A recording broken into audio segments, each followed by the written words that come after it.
تخيل معايا إن في مصر في قصص كتير غامضة محدش يتكلم عنها. ناس اختفوا فجأة في ظروف غريبة وسابوا وراهم أسئلة ملهاش أي إجابة. في الفيديو ده هنحكي لكم قصص حقيقية حصلت فعلا لأشخاص في مصر اختفوا من غير أي أثر، والقصة ورا كل واحد فيهم مش بس غامضة، دي كأنها قصة من قصص الرعب. حضر بقى قهوتك واضغط لايك، ولو لسه مش مشترك في القناة اشترك عشان تتابع كل فيديوهاتنا أول بأول. يلا بينا نبدأ أول قصة. في سنة 2018 في قرية منشية القناطر في محافظة القليوبية كان في بنت اسمها هند، عمرها 19 سنة. كانت في سنة تانية كلية تجارة، وفي يوم من الأيام كانت هند رايحة تزور صديقتها في قرية قريبة لها، لكن من ساعتها محدش شافها تاني. أهلها حاولوا يدوروا عليها في كل مكان، راحوا للشرطة وبلغوا عن اختفائها، لكن كل المحاولات بقت بالفشل. الشرطة حققت ومرت أسابيع وشهور وهند لسه ما ظهرتش. الناس بدأت تتكلم عن اختفائها كأنها دخلت في قصة من قصص الرعب. الغريب إن في مكان مهجور قريب من القرية، الناس بتحكي إن في أصوات غريبة وحاجات بتظهر بالليل حوالين المنطقة دي. حد قال يمكن هند شافت حاجة أو قابلت حاجة ما كانش المفروض تشوفها، وده يمكن السبب في اختفائها. لكن الحقيقة لحد دلوقتي ما ظهرتش، واللغز لسه مفتوح، وهند لسه ما رجعتش لحد دلوقتي. القصة التانية في سنة 2016 في مدينة بني سويف كان في شاب اسمه محمود زيلهم عبد الجواد، عنده 24 سنة، خريج كلية حقوق وبيشتغل في مكتب محاماة صغير في وسط البلد. في يوم عادي جدا محمود خرج من شغله بدري شوية واتصل بأمه وقال لها أنا جاي في السكة حضري لي الأكل.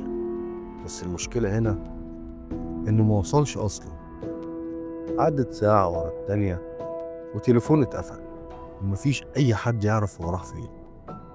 أمه بدأت تتصل بأصحابه وزمايله في الشغل، يمكن أي حد ممكن يكون شافه، لكن كله قال نفس الكلام، إنه ساب المكتب وخرج ومحدش شافه بعدها. الغريب إن الكاميرات اللي حوالين المنطقة ما صورتوش أصلا بعد ما خرج من الشغل، كأنه اختفى من الشارع. مفيش أي شهود، محدش شافه. الشرطة فتحت تحقيق والناس استغربت، إزاي شاب كبير زي ده يختفي في نص المدينة كده من غير ولا خيط ولا أثر يوصلنا ليه؟ ومن ساعتها لحد النهاردة لا جثته ظهرت ولا حتى رسالة منه ولا حتى ليه أي أثر. وكل اللي فاضل هو آخر مكالمة قال فيها لوالدته أنا جاي. القصة الثالثة في سنة 2019 في مدينة اسكندرية كان في بنت اسمها سلمى عبد الله، عمرها 22 سنة، كانت طالبة في كلية آداب وكانت بتحلم تشتغل في مجال الصحافة. وفي يوم كانت بتجهز نفسها عشان تسافر في رحلة مع أصحابها، لكن قبل ما تسافر سلمى اختفت فجأة من البيت. أهلها وأصحابها حاولوا يدوروا عليها في كل مكان، لكن محدش لقى ليها أي أثر. لكن بعد فترة صغيرة حصل حاجة صدمت الكل. لقوا جثة سلمى في شقة قريبة مهجورة في وسط البلد، لكن الغريب إن الشقة دي محدش يعرف مين أصحابها ولا عمر سلمى كان ليها علاقة بالشقة دي أو المكان ده. التحقيقات ابتدت، لكن النتائج كانت غامضة، ما كانش فيه أي أثر للعنف ولا علامات واضحة توضح سبب الوفاة. والطب الشرعي أكد المعلومات دي، والناس فضلت تتكلم عن احتمالات كتير. هل كانت سلمى ضحية قتل؟ هل حصل ليها حاجة غريبة وغير مألوفة؟ لكن الحقيقة زي معظم قصص الاختفاء لسه مجهولة ومحدش عارفها. اختفت في عالم تاني، اختفت معاها واللغز اندفن للأبد. في سنة 2017 في الواحات بمحافظة مطروح كان في شاب اسمه أحمد فاروق، عمره 26 سنة، بيشتغل مهندس زراعي هناك في مشروع من المشاريع الزراعية. وفي يوم أحمد نزل الشغل بدري، وكانت دي آخر مرة يتشاف فيها. أحمد اختفى من غير أي أثر.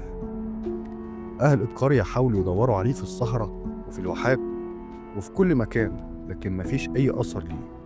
الشيء الغريب بقى إن المنطقة دي معروف عنها إنها مهجورة، وبيتقال عليها قصص كتير عن اختفاء ناس وحاجات غامضة كتير بتظهر وبتختفي.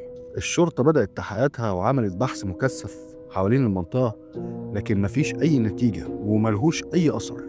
الناس بتقول إن أحمد يمكن وقع ضحية لحاجة غامضة، لكن الحقيقة مش واضحة، والقصة دي لسه مفتوحة، والناس بتسأل أحمد راح فين وليه اختفى فجأة كده. لو بتحب القصص الغامضة والمرعبة، اضغط لايك واشترك في القناة عشان تتابع قصصنا أول بأول.